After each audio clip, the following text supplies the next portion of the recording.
Frank Walker is confident budget cuts will not significantly affect his portfolio because of intense lobbying at the recent Premier's conference. Despite this, he still believes the first homeowners scheme could be altered or closed down.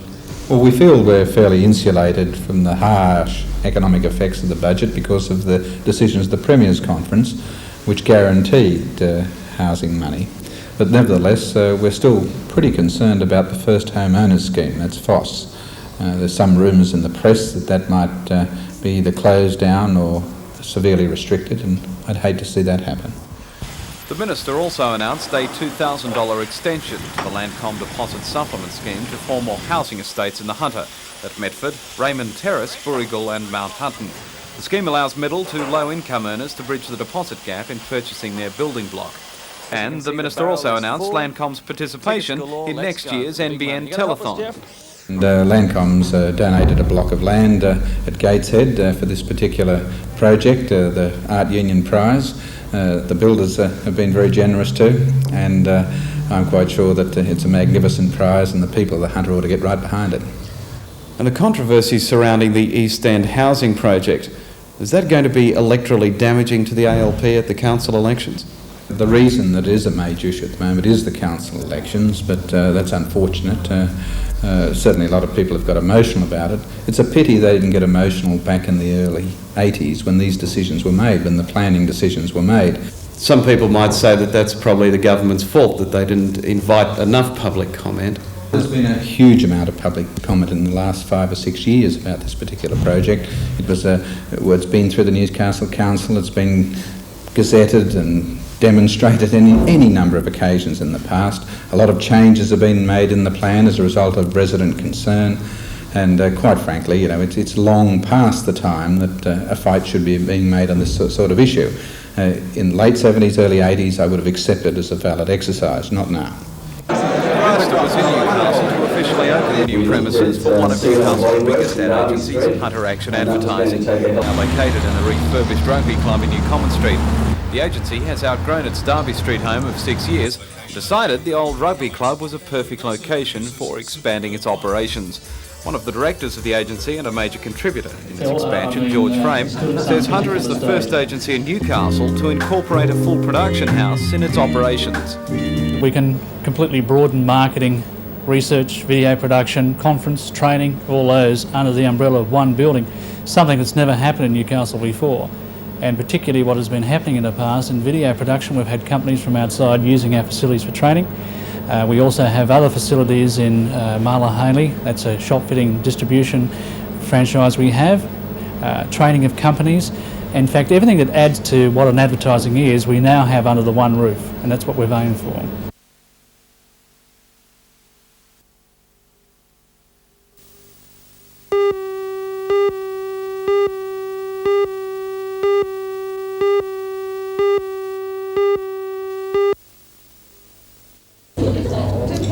Seven local women from the Central Coast Tatari are entrants in this year's Queen of Hearts quest to raise money for the Heart Foundation. Last night in Newcastle, 4 of those people met to discuss what they've done and what they're planning. The women, Leah Carla of Blackall's Park, Rhonda Burgess of East Maitland and Sally Kennedy and Sharon Duffy, both of New Lambton, are hoping that on Regional Judging Day in October, they'll be the region's Queen of Hearts. But between now and then, they have many activities organised ranging from fashion parades to bowls days, and they're hoping for wide public support. The main way people can help us is coming along to our functions or giving us maybe raffle prizes or some type of donation and giving us a bit of support because after all we are local girls and we need a bit of local support.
The draft indicative plan is a 2-volume report on the equalisation of regional commercial television.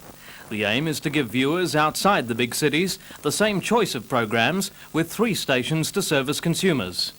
NBN says that while that's an admirable concept, the government's proposed execution is full of anomalies.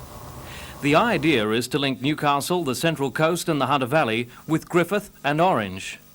NBN says the report doesn't recognise that the communities are divided by the Great Dividing Range and separated by at least 700 kilometres. The report also ignores the fact that the Central Coast is already served by 4 UHF signals, 3 from Sydney and 1 from Newcastle. After studying the report, NBN management says the government's revenue figures, on which so many assumptions about economic viability are made, are overstated by as much as 12%. In examining how much the plan would cost to implement, the report assumes a real growth in the television industry of 4%. However, NBN says this company has not experienced a 4% growth in the past 7 years and doesn't expect any change in the future. At the same time, the cost of providing the service to Orange and Griffith involves a huge capital outlay for NBN with transmitters and associated technical equipment. A substantial part of this equipment would be imported, with constant upward price fluctuations due to foreign exchange rate variations. NBN says that under the plan, costs would be prohibitive and the advertising dollar would be shared. The result would be less locally produced programs and a subsequent loss of television industry jobs. The company says this would see Newcastle and the Hunter lose its important regional identity. The 3-station aggregation market in competitive services really means 7, 9 and 10 coming into the Hunter region through Orange and through Griffiths and through NBN, of course, but it is really 7, 9 and 10. So in other words, are we going to see a reduction in the quality and the quantity of local programming? I would say the quality of local programming is dependent on the revenue available to produce that. And under the draft indicative plan, the revenue would go down? Definitely, it's not a viable proposition at this stage. But let me reiterate, it is still only a draft indicative plan. Does that mean that NBN has plans to fight this? I think the word that we say is that with the consultants used by the Department of Communication, we do not agree with their conclusions, and we have many questions to put to them as to how they arrived at those conclusions. Mr. Sweeney said that under the supplementary licence scheme, the mechanism already exists for the Australian Broadcasting Tribunal to hold a public inquiry into the best interests of the viewing public of this area. He said NBN has always supported this concept with the knowledge that such an inquiry could find in favour of establishing a second independent station.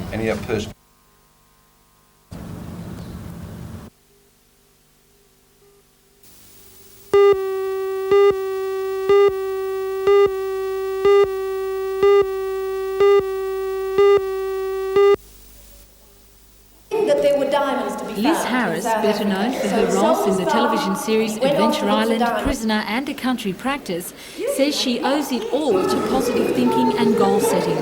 Liz's talk to Year 11 students was organised by the Newcastle JCs Club, who are concerned for young people's future in the area. The 44-year-old motivator says she wanted to act ever since the age of 12. Growing up in the small Western Australian town of Kalgoorlie, where opportunities didn't come all that often, Liz says she learnt the most important secret of success. Well, number one secret is the desire, because only with the desire can achievement come. That you've got to desire what you want out of life first, before you can really start to put everything into action. Are students encouraged to set goals today? I think that it is something that needs to be taught, that the kids need to be told that if they do have these desires and know how to set goals for themselves, that it's going to be a lot easier for them out there.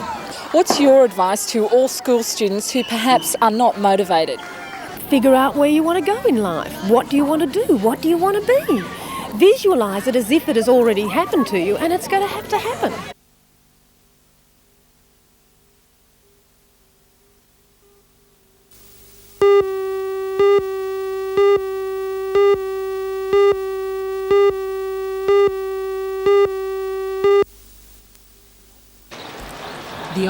council building came under the spotlight last year when a commercial developer planned to buy the site and transform it into a fast food outlet.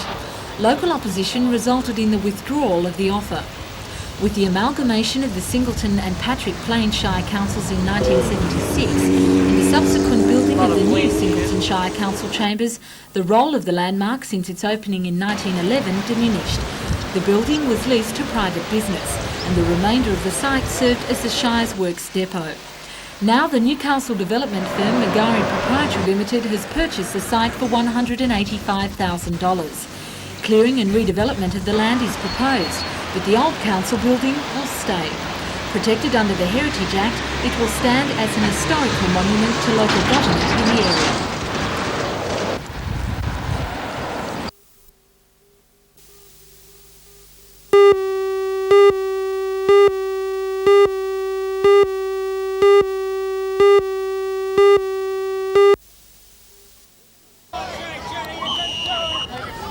This year's Bill Turner Cup Soccer Knockout Tournament attracted an impressive field of over 300 teams from throughout this state and the ACT.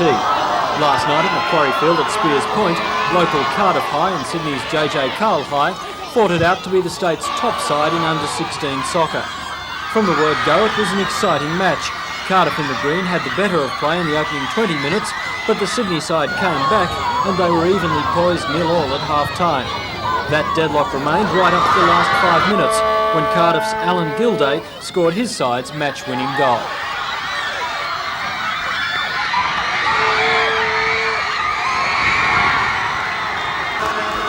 Both sides came close to scoring in the closing stages, but the final result went to a delighted Cardiff side 1-0. In the curtain raiser, the Rudy Roth Girls Regional Final, Warners Bay 5 defeated Gateshead 0.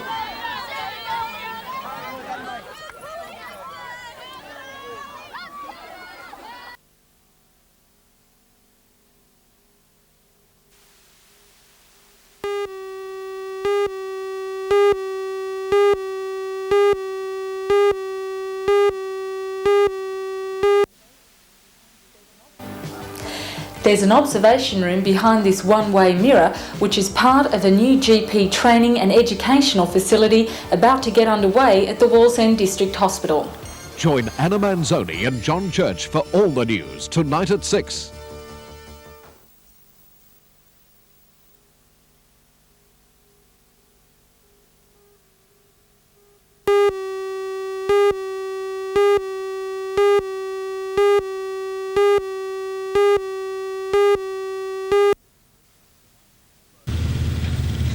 Bovis was one of the largest home builders in Australia with an annual turnover of around $60 million. The company was building around 150 homes a year in the Newcastle area with a similar number on the Central Coast.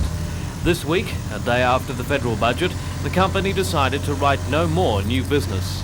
It did stress, however, that it will honour all existing building contracts which extend until March next year. Bovis has 26 projects on the go in the Hunter at the moment. Chairman Brian Bailey puts the blame on high interest rates and dwindling government aid, which he says has made the first home buyer a scarce animal. P&O, however, will retain its upmarket division, Lindsay Edmonds Homes.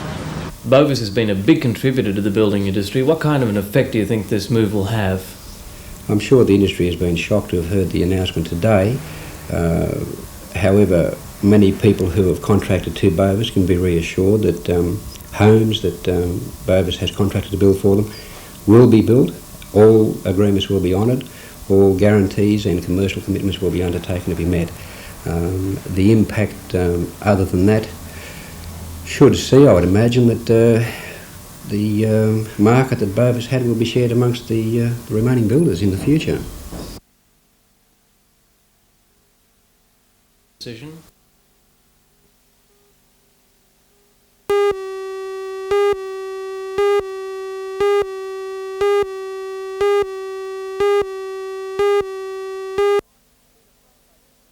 It's been a frustrating season for the home team with several narrow losses and criticism about their defence from all sides. Many believe that they could not do the job on that side of their game. Last night, they did it. So tough was their commitment but two players finished on the borderline of being fouled out, while Captain Ian Rabiniad and Buster Matheny were outed with a couple of minutes to go. The Falcons had led a shaky Hawks in the first quarter by as much as 10 points, but the Wollongong outfit, settled down by Gordy McLeod, came back as the old stagers knew they would. And in the final quarter, it opened up a lead of 6 points. Then the unbelievable ending. Newcastle at this stage of the game. Ricky Simpson. Yes!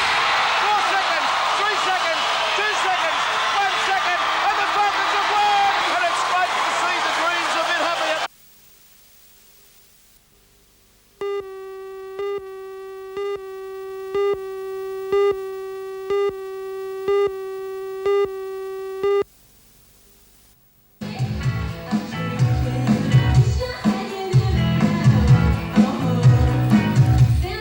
The success of the Battle of the Bands last year has now made the musical match an annual spectacle at Matara. For bands like the Kids, it's a chance for experience and exposure to onlooking recording promoters and agents. 14 up-and-coming bands will perform over 2 heats. 3 groups will then be chosen by a panel of judges to compete in the final of the Newcastle Workers Club next week. The groups are judged on musical ability, presentation and choice of material. And who knows, for local bands like Nasty Natalie Not So Nice and the Staggering Stocktonettes, this could just be their lucky break and maybe a chance to keep their stage name.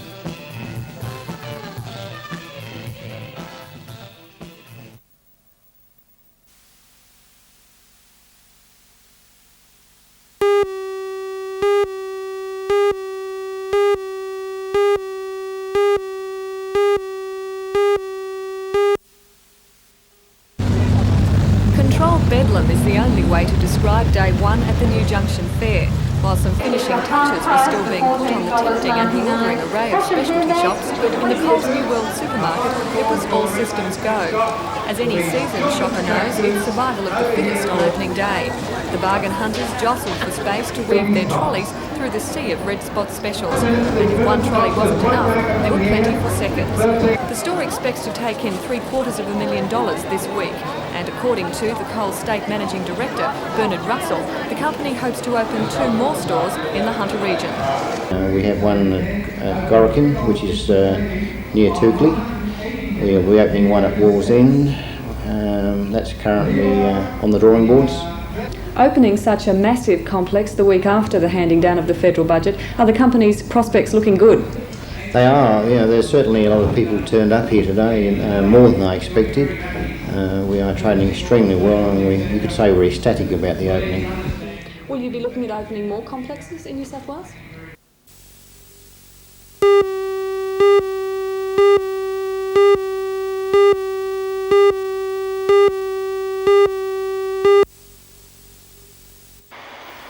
Only a matter of weeks ago, the site of the fossil find was a rubbish tip, but the clean-up by Central Coast Sands, which excavates the area for sand for concrete, turned up a small and isolated shale bed that has excited the team from the Australian Museum's fossil department. Well, we know that some of the fish here are found nowhere else but Australia. Some of them link up with other continents that were once grouped together. There are animals, fish and other animals in there which are probably unique to science, and we hope to recover some of them. The team has already uncovered scores of a common fish fossil that dates back 210 million years, and are confident that during the 6 weeks of the dig, they'll uncover rare fossils that may never have surfaced before. The area is not a new one for fossils. Indeed, over 10 years ago, a very rare fossil of a lizardfish and another of a lungfish known as the Gosfordia were discovered here. The museum team believes there are several layers of fossils deeper than the one they are now working, and that the chances of a very rare find are good. The evidence of stuff that's come from this quarry in the 16 years it's been working, we have 2 or 3 specimens of which are the only example of their kind. Now, I suspect that somewhere in the deposit down there are other examples of these fishes, and you would love to get other or maybe better examples of them. They're probably things, as I say, that have never been seen before.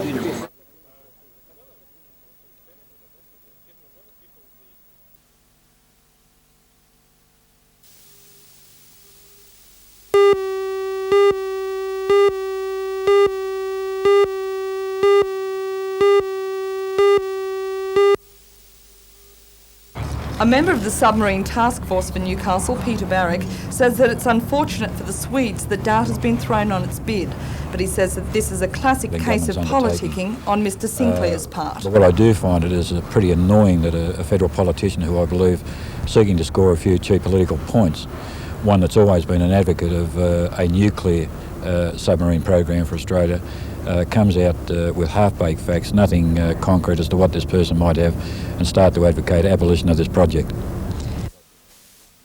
Might take heed.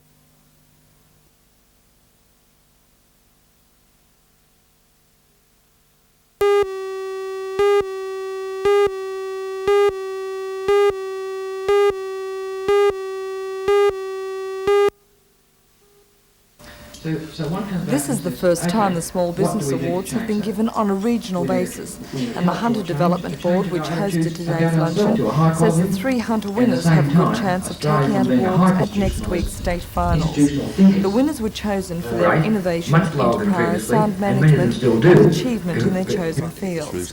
They are Kevin Curran, whose company, Curran Electronics from Morisset, won the manufacturing category, Michael Davis from Hunter Valley Electrical Rewinds at Belmont, who won the general section, and the small business category went to Kay Suitors, the owner and founder of the Diva Clothing Company in Newcastle. Mrs Suitors says these awards represent national recognition for the importance of small business in the local economy. It's something that one doesn't hear about. One hears about the giants in industry like BHP and their success stories, and one hears about the millionaires' success stories, but people don't ever hear about the small business success stories. So I think it's very important that these awards are, and it must be encouraging to people like myself.